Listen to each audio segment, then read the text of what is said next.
Now the news from ITN.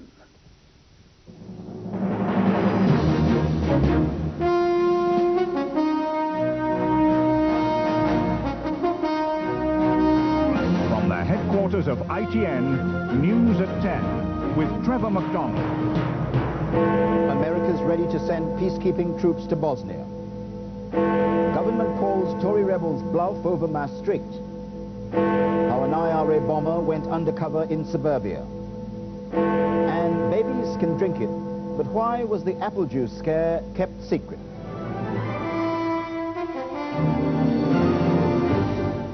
Good evening. America announced tonight that it's putting its weight behind the diplomatic attempt to negotiate peace in Bosnia and said that it might send troops. Their job would be to enforce the deal. President Clinton has also decided on tougher economic sanctions against Serbia. His Secretary of State Warren Christopher said America's conscience wouldn't passively accept the Serbs' brutality. The new administration had hesitated for a fortnight before announcing its policy in Bosnia. Our Washington correspondent Bill Neely has the details. The people demand and deserve. Bill Clinton is backing into Bosnia. The president who once said he wouldn't send troops there is poised to do just that and confident of public support. I think they will want us to do more, want us to do it in a prudent way, and I think that they will support this cause. We cannot afford to ignore it.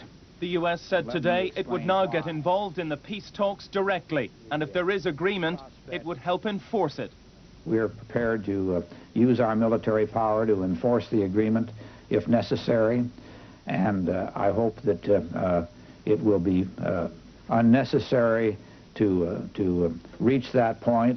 The US also promised tougher sanctions on Serbia, a war crimes tribunal, and more humanitarian aid. US troops would not be sent in to stop the fighting. They would go as part of a multinational peacekeeping force that would include British, French and Russian troops. But first, there has to be a peace to keep. Leaders of the warring factions are at the United Nations in New York, but have yet to meet. That's the next step. The Bosnians today welcomed the offer of US troops, saying their cities have been bombed back into the Stone Age. Population in eastern Bosnia and Herzegovina is the most endangered species in the world at this moment. Let's go get him, knock him down, stop this fooling around. On the talk show circuit, Lord Owen, selling his peace plan that America once ridiculed but is now using as its blueprint, and urging the US to send 5,000 troops in a 20,000 troop force. And when is the United States going to have its own GIs in blueberries? Here you are, the most powerful country in the world. How much longer can you stand aside and not contribute forces in any serious numbers to UN peacekeeping? Today's decision represents a major shift in American policy, committing troops, if necessary, to what the US once called a quagmire. Bill Neely, News at 10, Washington. Here, the government raised the stakes tonight in the Conservative Party row over Europe. The Foreign Secretary Douglas Hurd said it wouldn't ratify Maastricht at all if a Labour amendment on the social chapter was carried in the Commons. Lord Tebbit had earlier urged his fellow rebels to vote with Labour to wreck Maastricht, and he welcomed Mr. Hurd's statement. The vote is in about 6 weeks' time. Here's our political editor, Michael Brunson. The Downing Street line today, reinforced perhaps by the gift to the Prime Minister of his grip cast in bronze, is that they will not lose the vote on the Labour amendment. Quite heavy. But Norman Tebbit doesn't believe it, so he's pressing on with his campaign against what he called today the foul abomination of the Maastricht Treaty, though he insists that voting for the Labour amendment does not mean voting for the social chapter. What we're supporting is an amendment which would take it out, and we could vote against any other amendment, but it only requires one amendment to be made to this treaty for the whole treaty to collapse. That's why I said today that personally I would vote for an amendment which said the moon was made of blue cheese if it was going to get a majority, because that would destroy the treaty. But with Maastricht causing trouble again, the Downing Street calm is slipping a little. At a lunch for President Kravchuk of Ukraine today, the Prime Minister told him anyone who thinks democracy is plain sailing ought to spend 5 minutes as Prime Minister of the United Kingdom. And the danger of the Tebbit vote with Labour call is serious enough for one generally Eurosceptic cabinet minister to attack it. Everybody knows what is at stake here. This is a Labour Party amendment. It is designed to bring into this country all those intrusive burdens which would so damage our competitiveness, damage jobs, damage our prosperity. But as a visit to the Tory Euro rebel headquarters shows, and perhaps it's no accident that it's in what used to be Lady Thatcher's headquarters, they have a formidable operation underway, organising and briefing their supporters and watching every government move. And they certainly took note today of some words of Douglas Hurd's. There's no question of our ratifying a treaty other than the one we negotiated. We couldn't, and our partners know this very well, we couldn't because the damage which we see in our analysis, the Conservative Party's analysis, the damage which would be done to British industry and British jobs would be very substantial. Now, to Norman Tebbit, that meant put the social chapter in and wreck the treaty. In a way, what Mr. Hurd was saying today was inciting Tories to vote for the social chapter. But at Downing Street, after the Ukrainians' visit, full support for Mr. Hurd. He was just underlining, the Prime Minister's people explained tonight, the fact that by trying Tebbit's style to unpick bits of Maastricht, you lose the whole of it and all the benefits to Britain of the deal Mr. Major pulled off. Michael Brunson joins us now from Westminster. Michael, have the Tory rebels welcomed Lord Tebbit's advice? Well, perhaps rather surprisingly, an awful lot of them haven't. That's because some of them think that that Lord Tebbit hasn't thought through all the legal complexities which surround this complicated Labour amendment. Others are very worried about the prospect of being done over by the whips for the next 6 weeks. Remember what happened last time. And then there's a third group who are very worried indeed about what the reaction will be among the Tory party faithful back home if they're seen to be voting with Labour on anything. So how does it stack up? Will the government win this vote? Well, I think it's much too early to say, to be frank.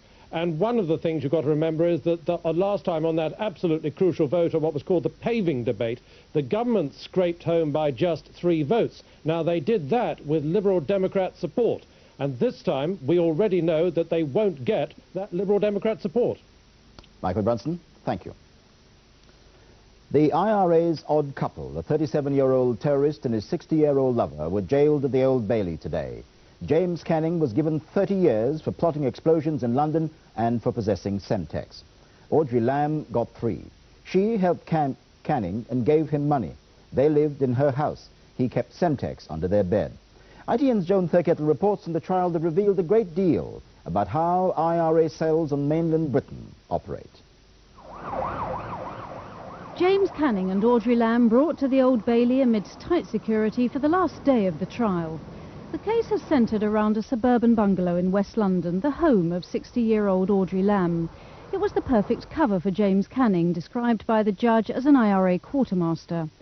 Audrey Lamb, a lonely, anxious woman, had fallen head over heels in love with Wee Jimmy, as he was known, 20 years her junior. They'd met in a local pub. She'd just been deserted after a 20-year affair and was sad and vulnerable, but he used her unscrupulously. Canning was involved in a string of IRA attacks. The Kalashnikov rifle used in the attempted assassination of the former Gibraltar governor was in Canning's garage. His fingerprints were found at the scene of an attempted bomb attack on the Beck Theatre in West London, where the Blues and Royals band was due to play. It didn't explode because of a faulty switch. Had it done so, 300 people would have been at risk. He supplied the fire bombs for the attack on the Brent Cross shopping centre in North London. Also the bomb which exploded in Whitehall, close to Downing Street and the MOD. Canning also provided the device which exploded at London Bridge Station a year ago, injuring 29 people. Undercover officers had been secretly watching Canning's home. The jury was shown video, not released by the court, of Audrey Lamb blowing kisses to her lover as he set off for the day. It also showed Canning at the lock-up garage where he kept arms and ammunition. In the quiet, anonymous bungalow, police found Semtex under the bed and in the garden. Neighbours suspected nothing. Devastated when we read about the Semtex and what have you. And recently we heard that the Semtex was in the house. It could have blown us all off. Audrey Lamb struck a pathetic figure in court, clearly fearful of reprisals. Sentencing, Mr. Justice Leonard told Audrey Lamb, "I am aware that life has treated you very harshly. It must have been a considerable relief to you, in fact a joy, when this younger man came along. Nevertheless, what you did was wrong. Audrey Lamb left the dock as she has sat through much of this case in tears. Joan Thurkettle, News at 10 at the Old Bailey. A 27-year-old British girl who's been arrested for smuggling heroin in Thailand has said she needed the money to get home. Sandra Gregory from West Yorkshire was arrested with another Briton, Robert Locke, at Bangkok Airport. Glenn O'Glaser at ITN has our report. Sandra Gregory, who's 27, was arrested with 29-year-old Robert Locke at Bangkok Airport. Locke claims he'd never met her before. She says it was his idea to smuggle the heroin and, clearly distressed, has admitted her guilt to the Thai authorities. I've told them everything I know. I've answered all their questions truthfully. They've got me. They've got photographs. I've admitted it. I was stupid. I've made a mistake. I needed the money. I want the money to go home. Sandra Gregory worked in a pub near her home in Halifax before going to Thailand to teach English 2 years ago. She didn't say she was going until the week before she went. And jokingly we told her that she would finish up in a Thailand jail, you know, sad, because she probably will. If convicted, she'll be moved to the Ban Ken prison, where British women Karen Smith and Patricia Carhill are jailed. Karen Smith's lawyer says Sandra Gregory might stay there for the rest of her life. One would expect a formal death sentence, usually, in fact always, for Westerners commuted to life, which means 100 years, and they do give you no remission in Thailand for drug offences. At any rate, it's likely to be many years before Sandra Gregory returns to her home in Halifax. Her parents have flown to Bangkok to be with their daughter in court tomorrow. Iraq says it won't release the two Britons, Paul Ride and Michael Wainwright. Their families are in Baghdad at the moment. The Deputy Iraqi Prime Minister Tariq Aziz said Iraq would not let them go until Britain lifted the freeze on Iraqi assets imposed after the Gulf War. Apple juice doesn't damage your health, the Agriculture Minister Nicholas Soames told the Commons today. He said it's even safe for babies. But Labour insisted that's not the real issue. They say people should have been told about the discovery of a cancer-causing chemical in juice so they could make up their own minds. Kevin Dunn has our report. The government tested 32 apple juices last year and discovered in 5 of them quantities of the toxic chemical patchoulin which exceeded safety levels. But it kept the results of the test secret. In the Commons, Labour complained of a cover-up. Because of the Minister's failure to act last year to take that apple juice off the shelves and not to make the information public, that Britain's food is not safe in his right honourable gentleman's hands. The food safety standards in this country are the highest in the world, and the honourable gentleman does no service to the consumer or the food industry by this ridiculous and idiotic scaremongering. Patchoulin is produced by the mould on bruised apples. Research has indicated it might cause cancer and birth defects. But the scientist who carried out the test said the quantities he had traced were too small to be harmful. It's a problem where any mouldy fruit has escaped through into the production of the apple juice. But I'd have to say that you need to drink something like 140 litres of apple juice per day before you would achieve any ill effects from patchoulin as far as is known. Since July, the industry has started testing every batch of apple juice it produces. It defended its decision to keep last year's tests secret. It was the Ministry's information, it was the Ministry's tests. If anybody was going to release it, it would have to have been them and not us. We were just anxious that the wrong information didn't get out. The government now says the information will be published next month, and it has made repeated assurances, backed up by all the big supermarkets, that apple juice is safe to drink. The Social Security Secretary Peter Lilly told the Commons tonight that the basic state retirement pension and child benefit were safe from the review of public spending announced on Monday. He said there were no plans to means test the pension. Child benefit too would continue to be paid to all families and be uprated in line with prices. Coming next on News at 10, the 11-year-old Hartlepool boy who crashed a stolen car into a house. The appeal begins of a man convicted of murdering his cellmate, why he claims he was framed. And underage sex. Focus on Britain reports on the growing problem.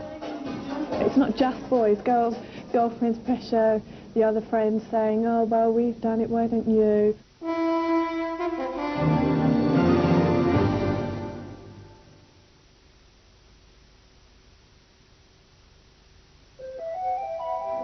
symbol outside means you have the standard inside that an entire library of software has been written to.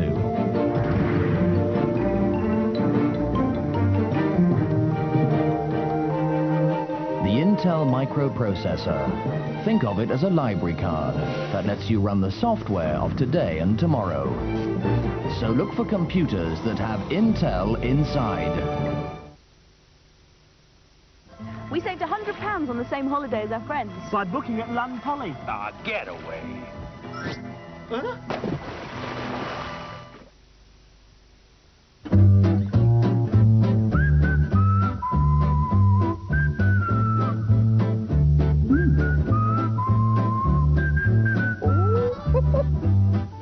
Every day, thousands of savers receive a cheque from Legal & General. A ray of sunshine from the big company with the umbrella.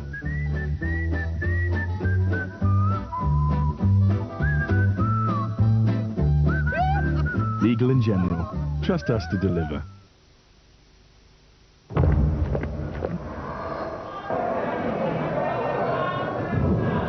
Hey Frank, how's your mate getting on down at Giovanni's? Lewis? I don't know, I haven't spoken to him for weeks. I thought you two went way back. Yeah.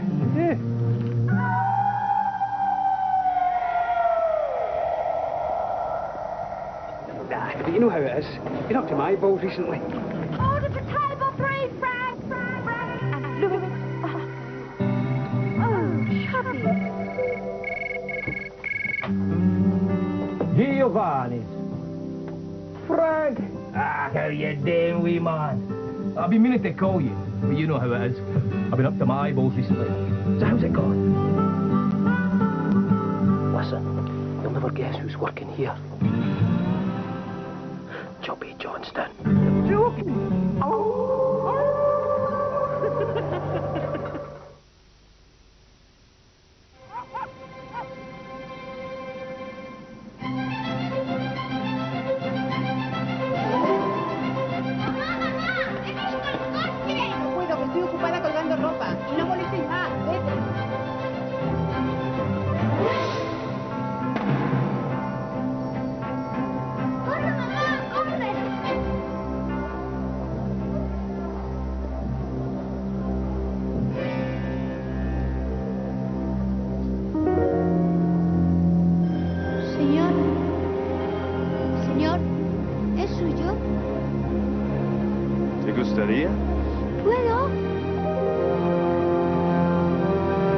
What else are dreams for, if not to come true?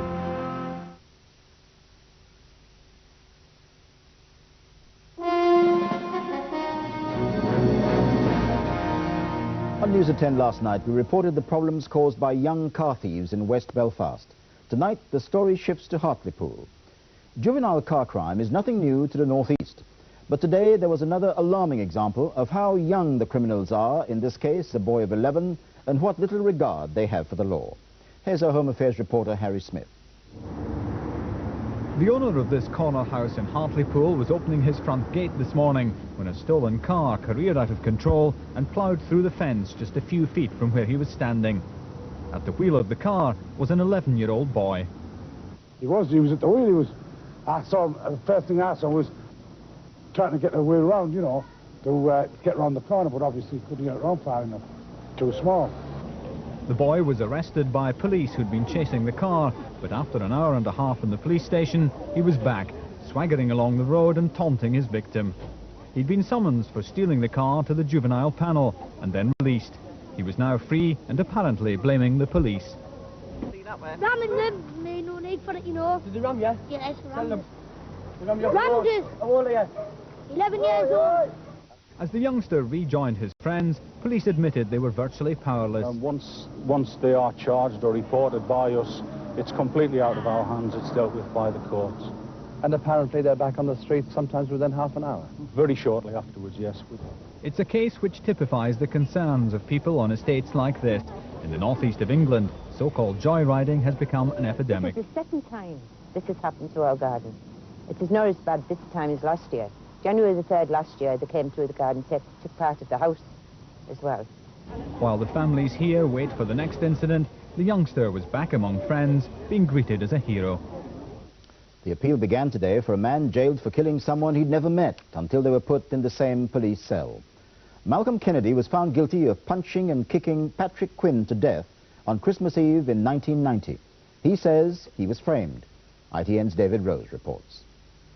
Malcolm Kennedy's father has always been convinced his son is innocent. Today he was at the High Court to hear Malcolm's appeal against his conviction for murder and his life sentence. There's abundance of new evidence if they're allowed to hear it. Why are you so sure he's innocent? I just can't conceive him having done such a horrific crime. It all started at Hammersmith Police Station on Christmas Eve 1990. Two drunk men, Kennedy and Patrick Quinn, were locked up in one police cell. In the morning, Quinn was dead. Kennedy said he'd seen a fight, but he'd been hit and told to keep out of it. The police said Kennedy had murdered his cellmate. He was sentenced to life imprisonment. But last year, ITV's World in Action revealed apparent contradictions in police evidence given at Kennedy's trial. And today, a new witness, Samantha Wood, told the court what had happened at the police station at the time of Quinn's murder. With Kennedy listening intently from the dock, his lawyer, Michael Mansfield, said Miss Wood's evidence cast doubt on the police version of events. A 6-month investigation by the Police Complaints Authority into Kennedy's allegations found that police records, police pocketbooks, and radio and telephone records relating to the case had either been lost or been destroyed. Malcolm Kennedy's appeal is continuing. David Rose, News at 10 at the High Court. Now tonight's focus on Britain, the shocking case of the 15-year-old Welsh girl raped by a classmate at a school in Newport caused public outrage because of the judge's controversial decision to free the boy with a £500 fine. But the case also drew attention to the broader issue of underage sex. Although sex between under-16s is illegal, the evidence suggests it's increasingly common and a growing worry to parents and teachers. In Underage Sex, our focus in Britain, Tim Ewart looks at the extent of the problem and at what's being done to encourage restraint and responsibility. It is disco night for the under-17s. No drink, no drugs, and if the parents have their way, no sex. It seems a vain hope. A survey for one family planning service says 41% of 15-year-olds have had intercourse. It was more influence from my friends, actually, because I don't know, you want to be like everyone else. You don't want to be the odd one out, so you sort of get pressured into it sometimes. Amanda is 14. This is Jake. His mother is 15. She first had sex at 13. I sort of knew about condoms, but most blokes will not wear them, and I didn't think I could get the pill. Anita Nake is a teenage agony aunt who gets 1,000 letters a week. I'm a 13-year-old girl. I need your help because my boyfriend, who's a year older than me, wants to have sex with me. I'm very worried because I know it's illegal. What should I do? He'll leave me if I don't. And that's also very representative of the sort of letters, the peer pressure element. It is a problem that teachers at schools like the Fernhill Comprehensive in Letchworth are trying to address. Looking at sexual relationships and how men and women behave towards each other. Sex education classes emphasize the social as well as the biological. There's talk about communication, relationships, aggression. Today, students are discussing their attitude to rape. Fernhill believes it's more enlightened than most, but sexual pressures are all too evident. The pressure's all around as well. It's not just boys, girls, girlfriends pressure, the other friends saying, oh, well, we've done it, why don't you? No, everyone says teenage girls, oh, they're going to have sex, whatever, anyway. So I think if you feel abnormal if you don't. Many parents are alarmed by the statistics on underage sex, and teenagers generally agree it does happen at an earlier age. But has sex education helped? Has it made for a more mature outlook, a more responsible attitude? A Family Planning Association survey found 2/3 of schools teach nothing about contraception. Half don't mention AIDS. At Fernhill, they're introduced for 13-year-olds. Some think it's too late, others that it makes little difference. I mean, you don't learn much at school, and what you do get taught about, it's usually too late anyway. But especially at parties, people get drunk and they just get carried away and they don't think. I mean, and you end up in bed with somebody you don't even know. Boys from one class of 15-year-olds claimed as many as 9 of the 21 in their group had had sex. Boys just take advantage of girls if they've got the chance to. Sometimes people just do it out of the heat of the moment, don't use contraception. That amazes me. It doesn't frighten me. It amazes me that I can think of my son, who will be 14 in July, coming up to be able to say that sort of thing. And for concerned parents, the figures suggest an alarming trend. In the middle of the swinging 60s, less than 5% of teenagers had had underage sex. Now the experts fear that those who say no will soon be in the minority. Tim Hewitt, News at 10, Letchworth, Hertfordshire. As the law stands, there's no requirement for schools to include sex education in their curriculum. That decision is left up to school governors. And finally, the last brushstrokes are being applied to a masterpiece that's been worked on for more than 100 years. ScotRail says it can't afford to keep painting the Forth Rail Bridge. Here's ITN's Hugh Pym. 200 trains go across it each day. Tourists and locals love the ride. Each passenger's convinced that when the men who paint the Forth Bridge get to one end, they have to start again at the other. That's a myth, although painters are working on the bridge throughout the year. But more than a century of constant brushwork will end in April because it's too costly. Essential maintenance apart, one of the best-known traditions in railway folklore is to be abandoned. This year we'll concentrate on painting those parts which are essential for safety reasons, but in future years we must wait and see. We must wait and see what money is available. Money was never a problem in the early days. Then as now, painters worked on all parts of the bridge, sometimes 300 feet above the water. Do you ever feel a bit scared up there? I'd be lying if I said I'd never, but I used to at first, but no, it's second nature. There are 750,000 square metres of steelwork on the bridge to be painted. Every year they use 17 tonnes of paint. But from April, the annual workload will be cut back by 2/3. So for the local firm that produces those tons of paint, cutbacks in orders, it's made this special weatherproof coating ever since the bridge opened. And it's without that coating that the bridge is preparing to weather its second century. Hugh Pym, News at 10 on the Forth Bridge. That's News at 10 tonight. I'll be here again tomorrow. Until then, from all of us here, good night.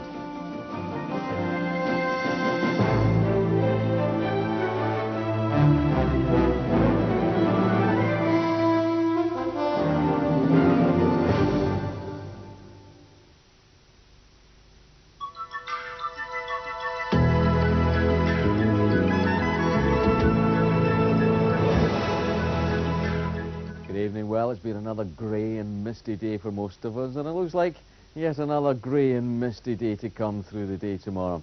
We still have high pressure in charge for most of us, in fact right across much of Europe, and that just keeps feeding in all this misty weather and lots of clouds. So a cloudy night, lots of mist around. Where the sky is clear, probably up in the far northeast of Scotland, there you're likely to see some quite dense fog patches, perhaps even freezing fog patches too, and the odd spot or two of drizzle here and there. But generally speaking, temperatures overnight around 3 degrees Celsius, but just as I said, where those cloud breaks enough, you may just get a touch of frost.